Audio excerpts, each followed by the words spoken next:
It's a 20-minute address and followed by 10 minutes of question answers. Sabri? Yeah. Yeah, good afternoon everyone.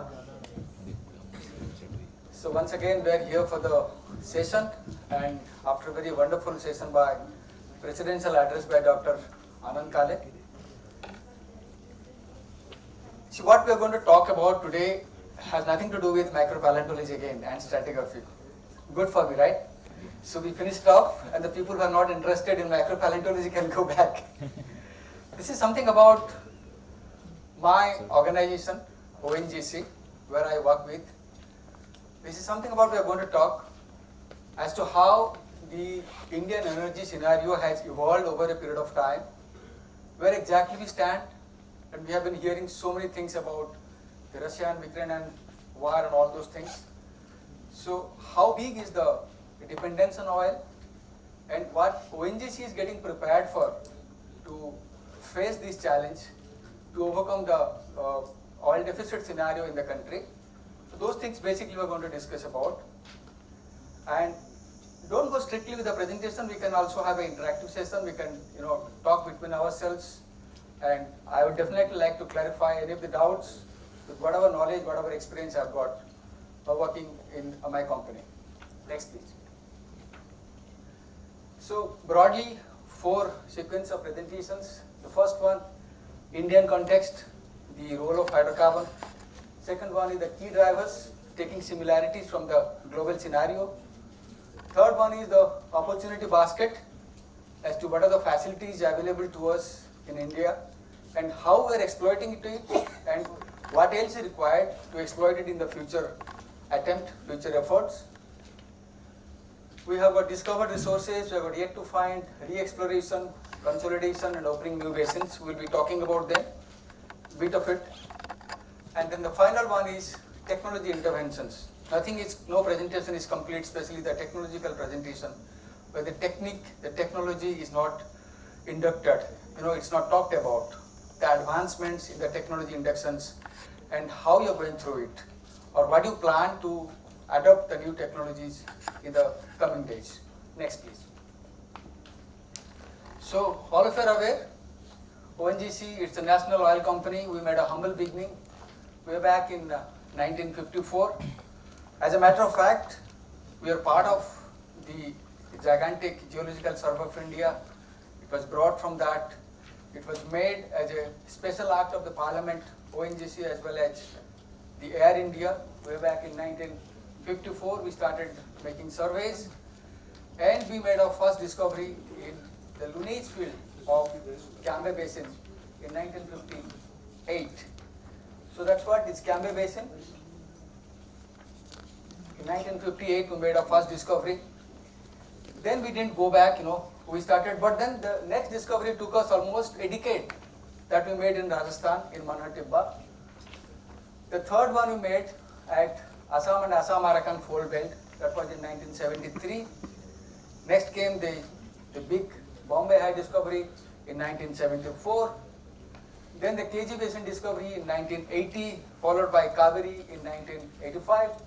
And finally, last year, we made the Bengal Basin discovery, the Ashok Nagar one, in 2018.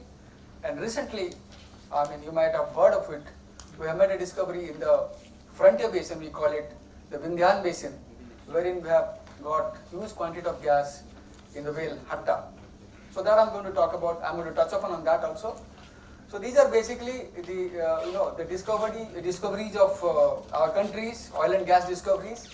ONGC has been instrumental in making 8 discoveries out of the 9 producing basins. The 9th one is, of course, in fact, it's the first one, 1889, Assam Self. When you say Assam Self, it was actually discovered by the then existing Burma Oil Company, which was later on taken over by Oil India.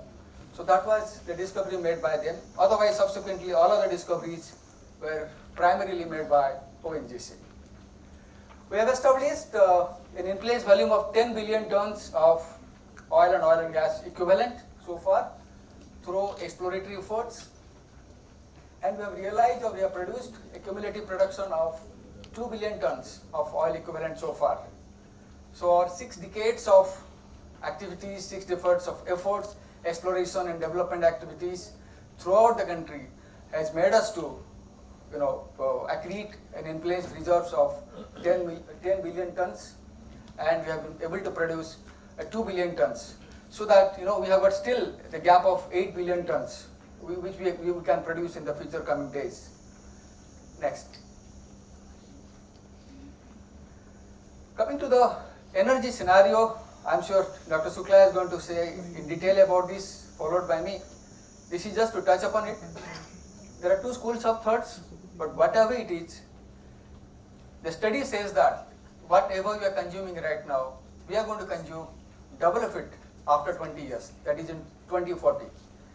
So suppose now we are consuming at the rate of 0.9 billion tons, is going to become 1.9 or 2 billion tons after 20 years. How to manage it? Such a large scale. As we know, the energy basket majorly comprises of the coal, the oil, the gas, and to some extent nuclear, renewables and hydro. Very small fragment of it. As you can see from the graphs, the coal is going to be dominant player even after 20 years. See, from 45% is going to become 50%. Oil and gas from 24% to 25%, but to that size of 2 billion tons, it is probably going to be an increase of 8 to 10%. So 8 to 10% increase in the demand of oil and gas is really going to be mammoth for us, and that's going to be pretty challenging. Next. This is something from our population blast, I say it. There is going to be addition of 24 crore in 25 years, next 25 years. And what happens to the share of oil and gas in this time? We are presently having a 30% in the energy basket, and this is going to be from 30 to 38%. So as I was mentioning, roughly an increase of 8 to 10%. At the same time, we also need to address the various factors like the climatic considerations, the processes, the skill sets, and technological interventions with the global standards. Because we are lagging behind that. Because when you start producing, when you go into different technologies like hydrofracturing, like other things, like we do have to, we'll have to face, a lot of demands. Like, you must have seen the present scenario at Tamil Nadu. A lot of restrictions, there are a lot of objections there, and we are not able to carry forward our activities there. So we'll have to also be responsible for the climatic considerations. Then you have to gear up for exploration. We have to see what are the areas and what are the opportunities. Growth and demand scenario provide right environment of participation. So we have seen it is growing, the population is growing, the demand is growing. So there exists a solid demand for the oil and gas over the next 20-30 years. There is no doubt in that. And the present stock of oil and gas is certainly not going to meet that kind of demand. And positively oriented government policy and operative fiscal regime at another diverse for entry. We will be going to see in the next slide as to how our government policy and the operative fiscal regime have evolved from time to time. How it has become more operations friendly, how it has become more friendly towards the various operators playing in this hydrocarbon exploration, that we are going to see. Next. See, the post-independence, we had, like ONGC was made in 1954, then came the Oil India. So primarily, these two companies were given all the blocks. Sort of, we call it nomination regime. That was in 1948 onwards, wherein you get any block you want. You are given a petroleum exploration license for a period of 7 years, for a period of 9 years, depending on the area. You work on it, you make a discovery, you convert it to the mining lease, and you hold it for 20 years, 25 years, 30 years, and keep on producing from it. So that was an absolute monopoly of the national oil companies, I would rather say. Because what happened in the process, the smaller pools, the isolated plays, they were just kept, they were ignored, because the priority was the main fields. Of course, we have made discovery, very big discoveries we have made during such period. We have made the Cambay discovery, we have made the Bombay discovery, fine. But the small ones, they got neglected. So looking at this, what government did is from 1979 to 1995, they have introduced a scheme called the Penal or the petroleum sharing contract business, wherein we invited the companies, we invited the partners to join us. This is a kind of risk mitigation also, and also to know more about the global technology they are dealing with. So kind of hands-on training also on global technology and training our own officers or our own employees for that. So that was for 1979 to 1995. It was only pre-NELP. When you say pre-NELP means the ownership still remained with us. The ownership remained with ONGC. Only part of it, we gave it to the private companies to develop it and to produce from it. So we have, for example, 30% participative interest in this, the remaining thing they have got and all those things, kind of arrangements. Then came the NELP regime, 1997 to 2010, where we had exclusively we had the petroleum production sharing contracts, wherein we went in for the larger shares in this. And the big companies, ONGC, along with the other big companies, or the big companies by themselves independently, they bidded the blocks. Sometimes 100%, sometimes 60, 40, 30. This is just for the risk mitigation factor, nothing else. And what they got is the fields which were actually left behind, the open acreages, which are not getting the due attention by us. So those things they got. So naturally, some of them could become successful, and some of them could not. They had to return it back. So again, that came to the category of open acreages. So looking at it, the government introduced what you call HELP or OALP, Open Acreage Licensing Policy, 2017 onwards, wherein you don't have to wait for a NELP round to be announced by the government. OALP means you identify a block, open acreage, suppose you study the block, and now we have the NDR also, National Data Repository System, wherein we have carried out the seismics, the well data, the laboratory data, all these things are reposited at one particular place in DGH. So you study that, you find that particular area is interested for you, we are interested in that area, you can bid for it at any point of time in the year. So it's a kind of dynamic process without waiting for a NELP round to be announced by the government. So now we are undergoing that, and today there is a dynamic shift, paradigm shift in enhanced production primacy by the government of India. The government says that we are only interested in oil, we are not interested in other things like petroleum sharing and all that. So that is why they have given a lot of independence also, a lot of freedom also to the various operators. For example, the complete marketing and pricing freedom on produce. Like, as a national oil company, we are bounded by some figures, some reserve figures. We can't go beyond that particular figure. For example, $10 per oil, or maybe some some dollar per MMBtu of gas. But for these fields, which are coming under the OALP, or which are coming under the difficult regime like the HPHT, like the difficult, the ultra deep, I will come to that, the ultra deep regime. So there, these rules does not apply actually. You can go and you can market yourself, with the price you want. Even the government also is, they are also supposed to buy in that new price only. They can't force you to buy on their own price. But the intention of this government is that please go out and start exploring as much as possible. We have 26 sedimentary basins of India, and we are talking about only 9 sedimentary basins. What about the remaining basins? And no government take in category 2 and category 3 basins. This is a very important thing. This is just to promote, because almost all of us are now focused on the category 1 basins. Those 7 basins, category 1 basins, you almost have read. Cambay, all these producing basins, we are all focused in that because they give us the production. Now what about the category 2 and category 3 basins? So one day or other they also need to be explored. So the government says, if you are taking a category 2 and category 3 basins, you don't have to pay us anything. Just go ahead, do it, and take the produce, take the the profit on your revenue. So that's a very good thing again. That's a kind of encouragement. Choice of block to bid, open to operator, easy exit option. So earlier there used to be very difficult exit option. Like we used to have to pay a lot of heavy LD and all that. But now that is gone. System fast moving towards a single window clearance. So one of the biggest hurdles for the private players, I'm talking about the international players, was everybody used to say India mein kaam karna is very difficult, and it's rightly said.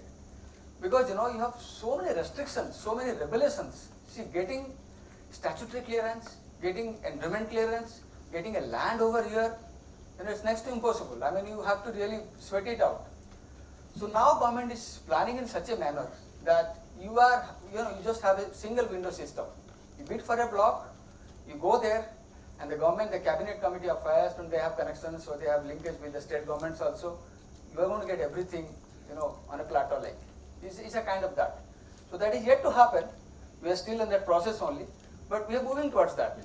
If that happens, then certainly you are going to have more and more participation from the international players. Next. So with the knowledge accreted through 6 decades of E&P of Indian basins with rich repository of data, we have so far got only 1,25,000 square kilometer of operational acreage, ONGC I am telling. Now our idea or intention is to quadruple this in the next 5 to 7 years and make it 5 lakh square kilometer. And let me tell you, this is a whip to us by the ministry also. What are you doing? Just go and acquire more and more data, more and more acreages. So we have a plan for it. I'm going to show you the plan also. For the next 5 to 6 years, we are going to quadruple our open acreage or the acreage, the volume. And open to jointly bid of any other mode of partnership in all the category 1, category 2 and category 3 type basins. So earlier, I'll tell you, there was a mindset. The mindset also have not changed. If you are entering into category 2 and category 3, where you know that there is a risk, and it's cost intensive, it's resources intensive, so then you have to have a partner also. So that ONGC is now open to. So we have plans in place for acquisition of 9,000 line kilometer of 2D data, 3,40,000 square kilometer of 3D high quality seismics, drilling of about 550 exploratory wells. We have something known as accelerated exploration program, which is in vogue now till 23-24. So within the last 4 years, we have to drill at least 550 exploratory wells. Out of this, we have already drilled about 150-200 wells so far. Now the remaining we have to complete in the next 1 or 2 years' time. At an exploration expenditure of about $6 billion US. See, the government says, why are you not spending money? He asked us, we say that, the exploration is going to be a risky affair and all that. He said, that's fine. See, let me tell you, compared to the international scenario, the global scenario, we have a success ratio of 1.3. Whereas the international scenario, the global scenario, they have a success ratio of 1.4, 1.3.5, 1:3.5 like that. So we have a better success ratio. So, but then we are a little bit apprehensive that we are going to spend money on this thing, there's a risk factor and all those things. Government says, okay, fine. You go ahead and do it. Next. So these are the companies which we have been trying to tie up in the recent past. We are in the advanced stage with ExxonMobil. Second stage of MU has been carried out. Then Chevron, Equinor, the Shell, and there are some of the international very famous companies which are they have reputed in oil and gas exploration. The ConocoPhillips, of course, we had made a partnership for the shale gas exploration, which could not, of course, see the light of the day. Whatever we wanted, we could not do it. But they are, because shale gas is again, it's a different topic. We don't have the pure shale what the Americans are actually having. We have a different kind of shales. So the international outreach at highest level for the risk sharing, for the technology sharing as a strategic instrument and handling transition. So what happens is, they don't have to give you everything. As I mentioned it here, they still can have, they still can retain their core competence, they still can retain their independence, and they still can retain their own capital. Only thing they have to do is, they have to go and have a symbiotic relationship with you in terms of the technology transfer, in terms of the financial implications, all those things. So we have been trying to outreach them, we have been trying to involve them in all our projects. So the models for partnership include joint bidding for new exploration acreages, farm out in discovered and matured fields, mutual transfer of technology, and international partnership through ONGC Videsh Limited. So this is again a strategic thing which we are going to do. So that way ONGC Videsh, which is a sister concern of us, is also going to be benefited, and it is also going to benefit and give an exposure to ONGC. Next. You draw the global key drivers from the global similarity you see across the globe, what is happening is most of the importance, most of the significance, most of the focus they are going to make in the matured fields. They are going to give very less significance, very less focus on the frontier basins, the frontier areas. So that is there everywhere because everyone wants the production. All governments want the production. So as you can see, recent past 1 or 2 years, the philosophy has changed. Now we are more and more focusing on the frontal areas. For example, last year globally also we have made 164. We have spent 164 compared to the 12 from the maturing place. And if you see this one, the deep water exploration is making something of a comeback. See, for example, we have in the Indian scenario, we have about 49% of the area in the onshore, 39% of the area in the deep offshore, and we have about 12% of the area in the shallow water. So deep water and shallow water have always been neglected for obvious reasons because they are very cost intensive and the risk factor is there. But now, with the time and with the, the cost of the oil also has gone up, right? It has crossed $100 now. So we have to now look after all those places. We have to again go and revisit all those places where it is, rewarding also. For example, deep water is definitely going to be rewarding. Next. So, what are thus going to be? Discovered resources, 10 million tons of established in place volume in producing basins. Now we have potential to, increase the conversion factor, as we call it. We have in place, as all of you might be aware of, we have got in place reserves, we have got ultimate reserves. Ultimate means which are producible reserves. So usually in the present scenario it's around 40%. So we have potentials to increase it or to develop it to say 50% or more than that. By utilizing more technology. Huge potential of YTF resources yet to find, like what we call it. 29.78 billion tons of oil equivalent in category and basins, and category 2 and 3 consolidation and opening up new areas. Because we are so far, we are yet to open our books in the category 2 and category 3 basins. Recently we have just upgraded these two basins, Vindhyan as well as the Bengal basin. Other basins like Kadapa and Kutch, they are all, Kutch is on the queue in fact, Kutch will be coming up first. And the technology, and we are trying to use the right kind of technology. So a rapidly growing nation and the available basket offers a challenge and opportunity, both. It offers a challenge as well as it offers an opportunity for everyone around here. And for all the operators, let me tell you, now ONGC is, doesn't have the monopoly here. Now all the operators are looking forward to the different blocks. When we are going for the OLP, last OLP round, we had good successes in that, and this the coming OLP also is going to be good successes. Mr. Mishra, sorry to bother you. I'll just keep I'll be quick. Next. So these are the ONGC front fields. ONGC is currently operating in 7 category 1, 5 category 2 and 14 category 3 basins. I recently opened the 8th hydrocarbon producing the Vindhyan basin. Next. So this is broadly, in brief, our discovered resources. We have a petroleum in place, 2P. I'm talking about when you say 2P, it's possible and probable. We have got 2P resources of 8236, and in the recent development is that our reserve estimation it has gone to a very level change. Now earlier we used to have a lot of reserves with us, but now it has become a dynamic change kind of thing that we cannot have so much of reserves with us. It is now distributed into the reserves as well as the contingent resources. So we have now less of reserves and we have to upgrade our contingent resources to the reserves part. Next. So category 1 basins, I'll just quickly tell you where exactly we have the yet to find resources. We have Western Land, so much, and the Mesozoic play is probably going to play a lead role in that. So far we're getting only in the mid-Ocean part, and now Mesozoic is going to play a big role, and of course the Sindrift Oligocene 1.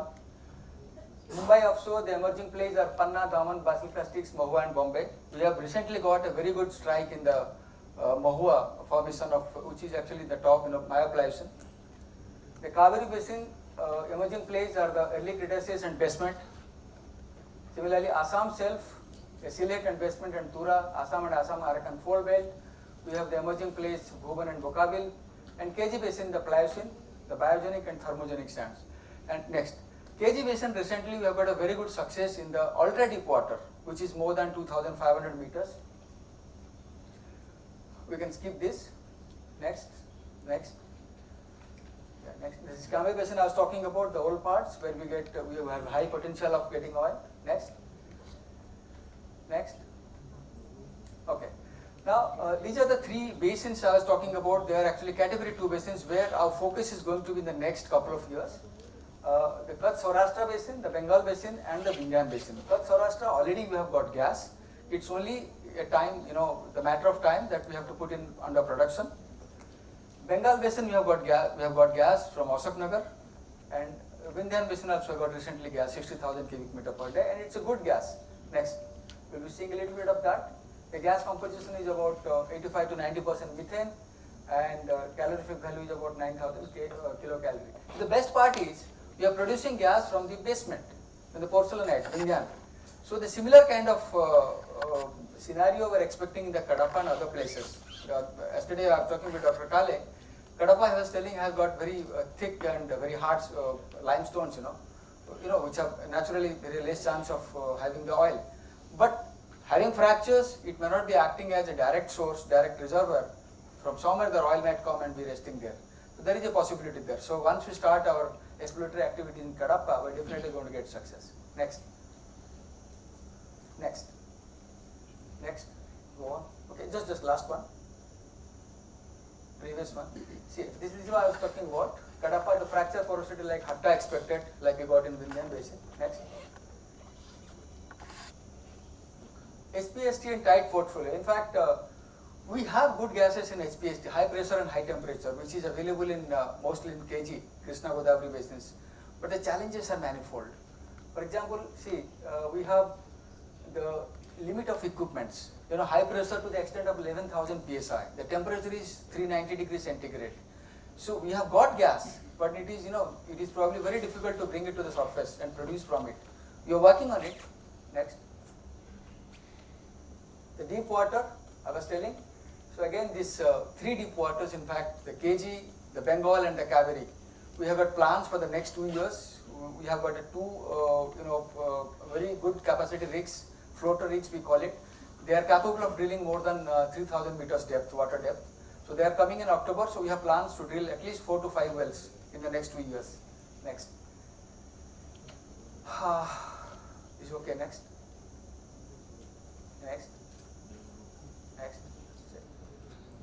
Continue. I just keep all this, okay, one second. So what is our strategy for YTF realization? This is to summarize our strategy for YTF realization. I'll start from the bottom. Matured basin, 50% inputs. Why? Because we cannot afford to forego our present production. So what are we getting? We are getting how many? At least 10 to 15% we are contributing to the country, the total the requirement.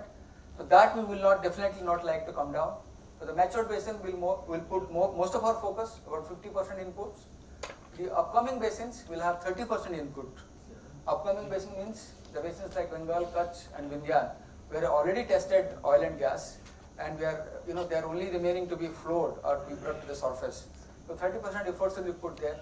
And the new frontiers, as I was mentioning, category 2 and category 3 basins, like Kadapa and Narmada, etc. So there will be putting our 20% inputs. So overall attempt to assess is 2,000 million metric tons of oil equivalent in the next 5 to 7 years of time. Next. So these are the physical inputs. We have a plan to drill 2,000 wells in the next 10 years. Next. And the technology, the last part. So these are some of the technologies we have adopted in the recent past. Some advancements. For example, you have different elements of acquisition, processing, interpretation and drilling. So the acquisition we have adopted LFPS, we call it, low frequency passive seismic. Then you have OBN, ocean bottom nodes. You have AGG, gravity gradiometry, airborne hydrocarbon sensing system and passive seismic tomography. So these are some of the technologies which have adopted for acquisition of seismic data. And it has been recently acquired. In fact, either you have acquired the technology or you have got the technology on hands and training kind of thing. So they are in vogue now. The processing, full wave inversion, reverse time migration and geomage is some of the very advanced processing technologies. And interpretation, of course, we are full-fledged going with play-based approach. And drilling, You might have heard in Agartala we reached high pressure zones and we are not able to drill through the horizons, in fact, because of the cell breaking issues. You have high mud weight, you go down, drill it, and the cell starts breaking and we can't complete the wells. But we have a technology called managed pressure drilling, wherein last 3 wells we have drilled very successfully. So some other time maybe. This is a very good technology. Next. So these are exploration strategy elements, technologies. Little bit about the different technology. I will not detail because you can always Google it out and find it by yourself what exactly they say. Next. This is gravimetric, gravity gravimetric. Next. And this, the project we have taken up recently, the Western India Volcanic Margin Petroleum Prospectivity. This is, basically a thorough study to generate a new and unique geological model for the volcanic in the Western continental margin of India. So it's in the advanced stage now and working it out. Next. Next. Next. Go on. Yeah. Go on. Yeah. So this is the final slide for me. We can march ahead, bidding for new exploration acreage, category 2 and category 3, and category 1 I put in the last because that is our least priority. Primarily we will go for category 2 and category 3 basins. Farm out participate interest in discovered underdeveloped field. See, this I am talking about SPST and deep water and altered deep water wells, wherein it is highly cost intensive and resources intensive also. And number 3 is farm out or participate interest in matured fields. So we have, you all must have heard of the DSF round, right? Discovered small field round, wherein we have the fields with us, but we are not able to develop it because of the technology advancement is not there with us, or whatever it is like. So we are going with the DSF round, and the DSF 5 or 6 is presently is going on now.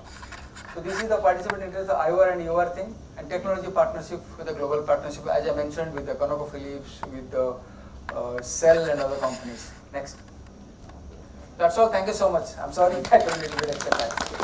That's so much, but then It's really nice to listen to your talk, and so many of us are associated and working for oil companies, and especially ONGC. We are also having 2 projects in Cambay Basin and Cambay Basin. So we were actually working on the samples and wells. We were not knowing about the behind the scene, what exactly is what are the strategies and all that. So it's very nice. So thank you so much. So thank you. Thank you so much, sir, for an interesting lecture.